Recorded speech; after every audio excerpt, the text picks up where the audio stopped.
Most gardeners are being lied to, and it's costing them hundreds every season. The fertilizer industry wants you to believe your soil is broken, that you need their products to grow anything.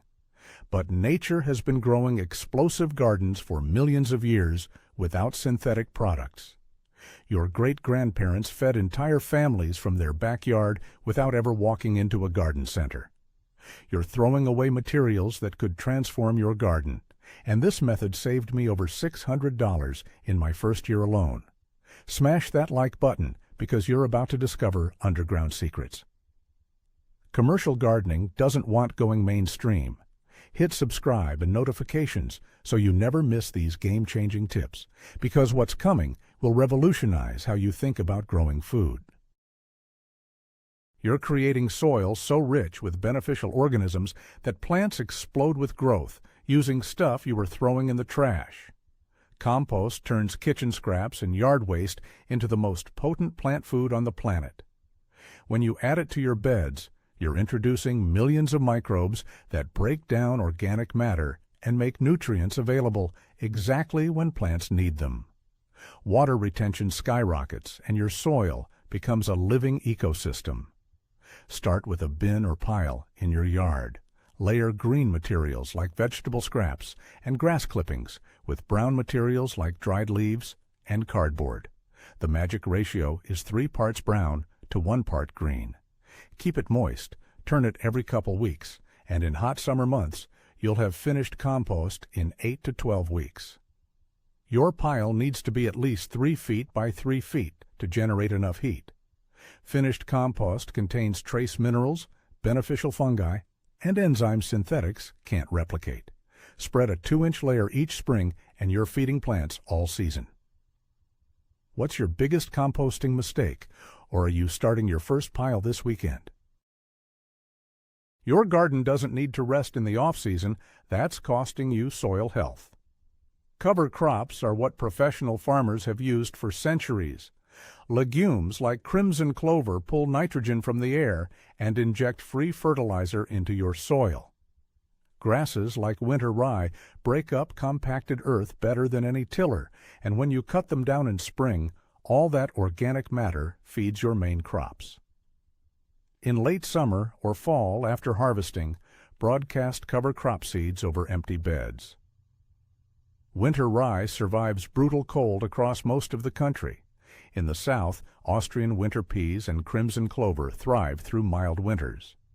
Come spring, 2 to 3 weeks before planting, cut the cover crop at soil level and let it decompose as mulch. Wait those 2 weeks, then plant normally. Gardens using cover crops increase organic matter by up to 2% yearly. That's better water retention, improved structure, and more nutrients. A 10-pound bag of winter rye costs around $15 and covers huge areas. Have you tried cover cropping?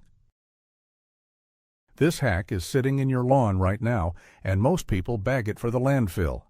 Grass clippings are pure nitrogen gold, completely free. Fresh grass is loaded with nitrogen for leafy growth. Use it as mulch and it breaks down fast, feeding your garden while suppressing weeds. Spread a thin layer, about 1 inch, around vegetables and flowers, keeping it from plant stems. If you pile too thick, it creates a slimy mat that blocks air. Grass clippings work magic on tomatoes, peppers, and leafy greens. Never use clippings from lawns treated with herbicides within the last month. Those chemicals damage vegetables. Grass clippings are 85% water, so they decompose incredibly fast, releasing nutrients within weeks. You're getting constant nitrogen injections all season. Are you bagging your grass or using this free fertilizer? Everything you know about fall cleanup is backwards. Those leaves you're bagging are premium soil food. Mulched leaves create incredible slow-release fertilizer while improving soil structure. When leaves break down, they add organic matter that feeds earthworms and microbes, creating dark, crumbly soil. Oak, maple, and most deciduous leaves work perfectly. Run your mower over fallen leaves to chop them, then spread 3 to 4 inches deep over beds in fall. By spring, they'll have partially decomposed, and you can plant right through them. Leaves are rich in trace minerals because tree roots mine them from deep subsoil. This is nutrition your shallow-rooted vegetables could never access. Most gardeners hate me for saying this, but leaving leaves on beds over winter is brilliant. They protect soil from erosion, insulate roots, and create habitat for beneficial insects. Come spring, what hasn't decomposed becomes weed-suppressing mulch. A single mature tree drops enough leaves to cover several beds. What are you doing with your leaves this fall? Pros don't want you to know about this next method. Wood chips are controversial, but used correctly, they're game changers for building soil over time.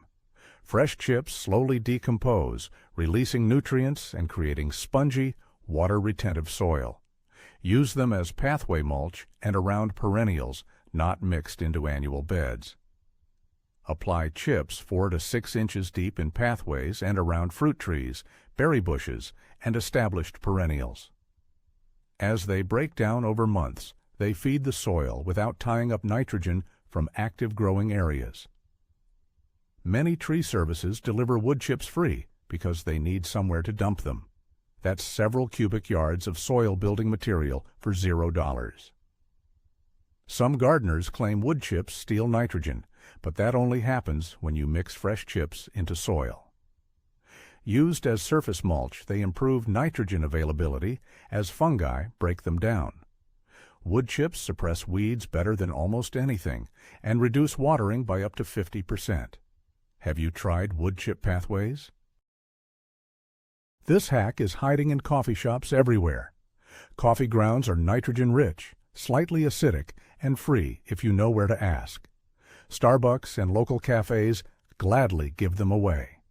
Acid-loving plants like blueberries, azaleas, and tomatoes love coffee grounds mixed into their soil. Sprinkle used grounds around plants or add them to compost to boost nitrogen. Use no more than a 1/4-inch layer at a time because too much compacts and creates water-repelling barriers. Mix grounds with other materials or let them dry first. Coffee filters are compostable too. Coffee grounds aren't as acidic as you think once used. Brewing removes most acidity, so they're neutral and safe for most plants. They improve soil structure and attract earthworms like crazy. One coffee shop can supply a serious garden operation weekly. Which coffee shop are you hitting up this week? Don't skip this. It could save your tomatoes from blossom end rot. Eggshells are pure calcium carbonate, the exact nutrient preventing that heartbreaking black rot on tomato bottoms. Crushed eggshells slowly release calcium as they decompose, feeding plants all season while improving soil pH in acidic areas. Rinse shells, dry them completely, then crush into small pieces.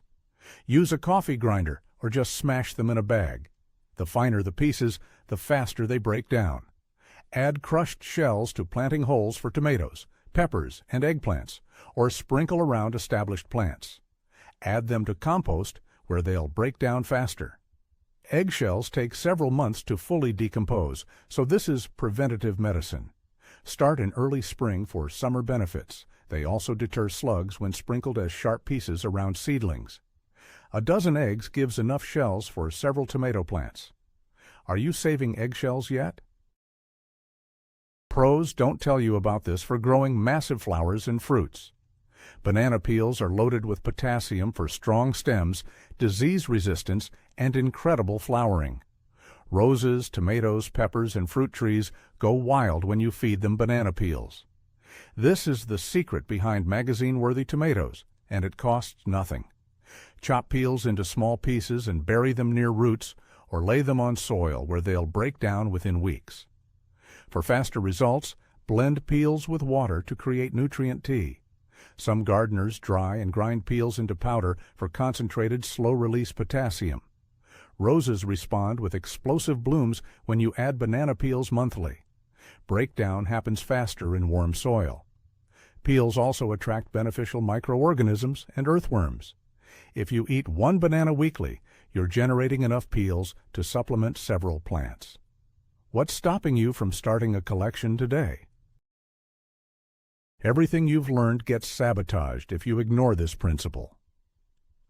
Crop rotation prevents soil depletion and disease buildup without any inputs. When you grow the same plant family in the same spot yearly, you're creating perfect conditions for pests and diseases targeting those plants. Tomatoes planted where tomatoes grew last year face concentrated pathogens and depleted nutrients. Smart rotation breaks this cycle naturally. Divide your garden into sections and rotate plant families annually. Tomatoes, peppers, and eggplants are nightshades. Beans, peas, and clover are nitrogen-fixing legumes. Lettuce, spinach, and chard are leafy greens. Squash, cucumbers, and melons are cucurbits. Follow heavy feeders like tomatoes with light feeders like carrots, or with nitrogen-fixing legumes that replenish soil. A simple 3-year rotation works brilliantly for home gardens. Year 1, nightshades. Year 2, legumes. Year 3, brassicas or root crops, then back to nightshades. This gives soil time to recover and breaks pest cycles. Even small gardens benefit from rotating within beds or containers. The biggest mistake is thinking your garden is too small for rotation. Even moving tomatoes from one side of a bed to the other helps. Pests concentrate in specific soil zones, so any movement disrupts them. Are you rotating crops or planting the same things in the same spots yearly? Wait until you see what happens when you work with nature instead of fighting it. Companion planting means growing certain plants together because they help each other thrive. Basil near tomatoes repels aphids while improving flavor. Marigolds deter nematodes and beetles. Nasturtiums attract aphids away from vegetables. This is biological pest control that works around the clock. Plant nitrogen-fixing beans near heavy feeders like corn and squash. Beans feed the soil while corn provides climbing support. Aromatic herbs like rosemary and thyme confuse pests. Flowers like zinnias attract beneficial insects that eat garden pests. You're creating a balanced ecosystem where plants defend each other. Dense plantings also shade soil, reducing water needs and suppressing weeds. Which companion planting combo are you trying first? I saved the absolute showstopper for last, and this technique alone can cut your watering by 70%. Deep mulching means covering soil with 4 to 6 inches of organic material, creating a protective blanket that locks in moisture, regulates temperature, and feeds soil as it breaks down. This is how you garden through droughts without constantly dragging hoses. Use any combination we've discussed: grass clippings, leaves, straw, wood chips, or compost. Layer different materials for best results. Mulch keeps soil cool in scorching heat and warm during temperature swings. It suppresses virtually all weeds by blocking light. As bottom layers decompose, they feed plants continuously. Top up mulch throughout the season. Apply mulch after soil warms in spring, keeping it from plant stems to prevent rot. In fall, add extra layers for winter protection. Earthworms and microbes work beneath the mulch, creating rich, crumbly soil naturally. This single practice transforms struggling gardens into thriving ecosystems. How thick is your mulch layer right now? Look at what you've discovered. Compost transforms trash into black gold. Cover crops inject free nitrogen. Grass clippings, leaves, wood chips, coffee grounds, eggshells, and banana peels give you everything synthetic fertilizers promise, but better and free. Crop rotation prevents diseases. Companion planting creates natural pest control. Deep mulching slashes watering and weeding. You're building living soil that gets richer every season. Here's what really matters. You're creating food security using methods that work forever without depending on products that get more expensive yearly. You're building resilience. You're connecting with natural processes that sustained humanity for thousands of years. Drop a comment telling me which technique you're implementing first this weekend. Are you starting compost, spreading grass clippings, or diving into deep mulching? If this video just saved you hundreds while showing you how to grow the best garden of your life, smash that subscribe button and turn on notifications because I'm dropping more money-saving, garden-transforming secrets every week. Miss one video, and you might miss the breakthrough your garden needs. Let's grow something incredible together.